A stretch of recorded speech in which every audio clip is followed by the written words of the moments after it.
Remember when President Obama said this on Tuesday? Our coalition continues to be on offense.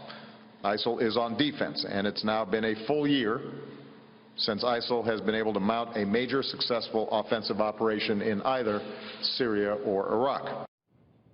But then today, his CIA director, John Brennan, who works for him, disagreed and sounded this alarm. Unfortunately, despite all our progress against ISIL on the battlefield and in the financial realm, our efforts have not reduced the group's terrorism capability and global reach. Moreover, the group's foreign branches and global networks can help preserve its capacity for terrorism regardless of events in Iraq and Syria. In fact, as the pressure mounts on ISIL, we judge that it will intensify its global terror campaign to maintain its dominance of the global terrorism agenda.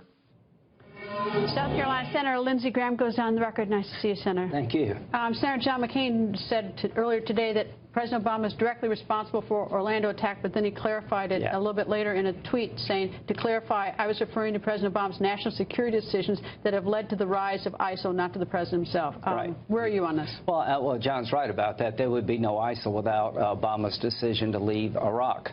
To our soldiers who fought in Iraq, you did your job. The surge did work. Al-Qaeda in Iraq, which is the predecessor to ISIL, was on their knees.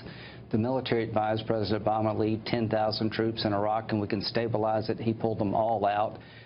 4 years ago, his national security team said, help the Free Syrian Army when Assad was on the ropes. If you don't, the terrorists will fill in the vacuum.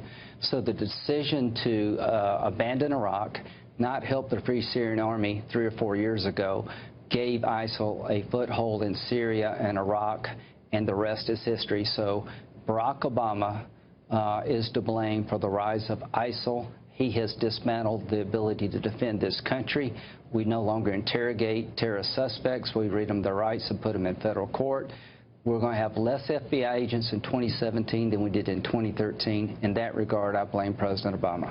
The way that I look at this, going back, a number of years, I look at this like cancer in the body. If you get the first little tumor before it metastasizes to the brain, to the lung, and everything else. In the last several years, ISIS is not just on the battlefield. We've had James Foley, of course, an American beheaded, but we've had Charlie Hebdo, we've had Paris last November 13, we've had Belgium, we've had San Bernardino, we've had now Orlando, everything all at least inspired by ISIS, if not directly. Can I add one? Yeah. Libya. See, this president undersells the threats. He tries to, he says, there's no evidence this man was directed by ISIL. ISIL is still strong in the minds of twisted people like this. They still follow al-Baghdadi's call to attack in place.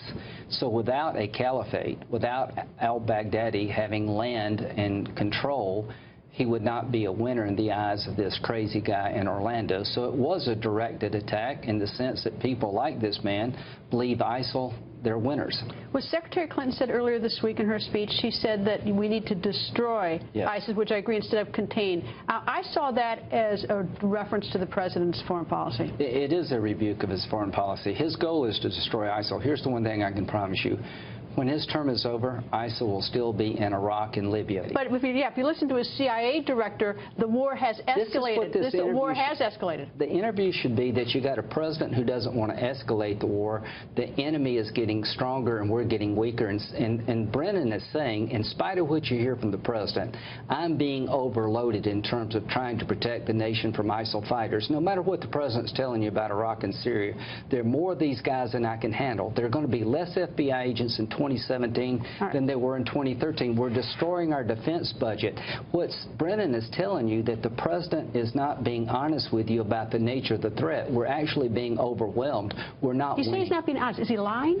I think he's delusional about the status of ISIL, and I think he intentionally underestimates the threat because he's trying to show that his policies are working when they're not.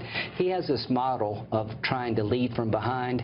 It is collapsing. There are going to be more attacks in America because when we capture somebody under President Obama, we read them their rights rather than gathering intelligence.